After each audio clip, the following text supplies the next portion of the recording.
Did you know Stanley Kubrick, despite not being a fan of the horror genre, directed one of the most iconic horror films, The Shining, in 1980? It's a surprising fact, isn't it? Not many are aware of Kubrick's indifference towards the horror genre. Yet, this didn't hinder his ability to craft a cinematic masterpiece that continues to send shivers down our spines even today. The Shining is a unique work of art, distinguished by its psychological depth and its deviation from the standard horror cliches. Instead of relying on jump scares and gruesome imagery, Kubrick delved into the human psyche, creating a chilling atmosphere that's hard to forget. This approach set The Shining apart from its contemporaries, making it a timeless classic that's still revered in the world of cinema. Kubrick's The Shining stands as a testament that a director's genre preference doesn't limit their ability to create an influential piece. It's a shining example of a master filmmaker pushing the boundaries of his comfort zone to create something truly extraordinary.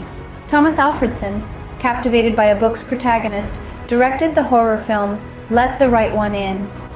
This Swedish filmmaker, known for his distinct cinematic style, found himself intrigued by a character from a novel that was not his usual genre of choice. This character's depth and complexity drew Alfredson into the realm of horror, leading him to helm this iconic film. Despite the movie's success, Alfredson did not venture further into the horror genre. His passion, it seems, was not for the genre's eerie atmospheres or heart-stopping scares, but rather for the compelling character from the book that had initially caught his attention. This fascination was so strong that it led him to step out of his comfort zone and dive into a completely different genre. Alfredson's story serves as an interesting case study in the world of film directing. It shows us that a compelling character can sometimes be a powerful enough lure to draw a director into unfamiliar territory. Alfredson's single horror venture shows that a compelling character can be a strong enough draw, even in unfamiliar territory. James Gunn, famed for his superhero films, once ventured into the horror genre with Slither. This was a significant departure from his usual fare, and unfortunately, it didn't quite hit the mark. Slither was met with a less than stellar reception at the box office and garnered negative reviews from critics, a blow to any director.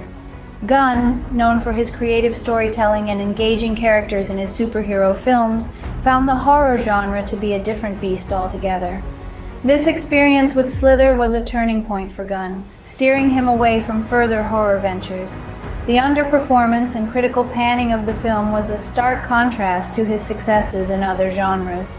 It served as a potent reminder that not all experiments yield desired results.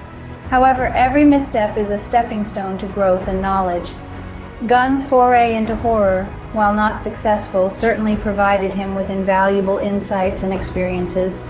It's a testament to the fact that even acclaimed directors can stumble, but it's these stumbles that often pave the way for future triumphs. Gunn's experience is a stark reminder that not every venture is a success, but each one is a learning experience. Jonathan Demme, deeply affected by the extreme content of the sequel, directed the psychological horror classic Silence of the Lambs. This film, a masterpiece of its genre, was Demme's one and only foray into the world of horror. But why did this acclaimed director shy away from further explorations into the realm of fright and fear? Well, it was the sequel's extreme content that put him off. While Silence of the Lambs does not shy away from the darker aspects of the human mind, the sequel delved into territories that Demme found uncomfortable. This discomfort was so profound that it led him to step back from the horror genre entirely. It's a testament to Demme's personal principles that he chose to steer clear of a genre that he had so successfully contributed to. He recognized the impact that the sequel's extreme content had on him and decided that it wasn't a path he wanted to continue down. Demme's choice showcases how personal comfort can influence a director's genre preference. It's a lesson to us all. Success should never come at the expense of personal comfort and integrity. David Fincher, after a tumultuous experience with Alien 3, decided to steer clear of the horror genre. Now, Fincher's debut was nothing short of a trial by fire. Alien 3, the third installment in the popular Alien franchise, was expected to be a blockbuster hit, but the road to its completion was far from smooth. From the get-go, the production was marred with issues. The script underwent countless revisions, even as filming was underway. This lack of a clear direction led to a turbulent set and numerous conflicts with producers. It was a situation that no director, let alone a first-timer like Fincher, would want to find themselves in. So frustrating was this experience for Fincher that he ended up disowning Alien 3. It was a harsh introduction to the world of filmmaking, and one that turned him away from the horror genre entirely. Instead, he chose to focus on thrillers and dramas, genres where he's since found great success. Fincher's experience underscores the importance of a harmonious production environment in shaping a director's career. Stephen King, renowned author, directed the film adaptation of his own story, Maximum Overdrive, only to face a critical and commercial failure. The master of horror literature ventured into the realm of directing, and the result was less than stellar. King's Maximum Overdrive was a cinematic misstep, marred by his inexperience behind the camera and the risky practices employed on set.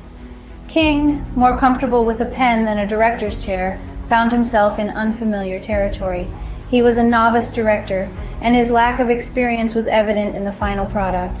The movie fell flat, failing to impress critics or draw audiences to the theaters. Even more concerning were the hazardous conditions on set. Reports suggest that safety wasn't always the top priority during the production of Maximum Overdrive, adding another layer of criticism to King's directorial debut. The disappointing reception of Maximum Overdrive led King to reevaluate his creative pursuits. He made the decision to step away from directing and return to his first love, writing. King's experience serves as a reminder that mastering one art form doesn't necessarily translate to success in another. Kathryn Bigelow, known for her action dramas, once directed a supernatural horror film. Her foray into the realm of the eerie and uncanny was a detour from her usual action-packed narratives, but it proved to be a successful endeavor. This second feature of her career was met with acclaim, showcasing Bigelow's versatility and her ability to master different genres. Yet, despite this success, Bigelow did not let this one horror film define her career. She did not continue to chase shadows and spooks, but instead returned to her roots in action and drama. This decision, far from limiting her career, allowed her to explore and excel in her preferred genre. Bigelow's career trajectory is proof that a director can excel in various genres without being pigeonholed into one.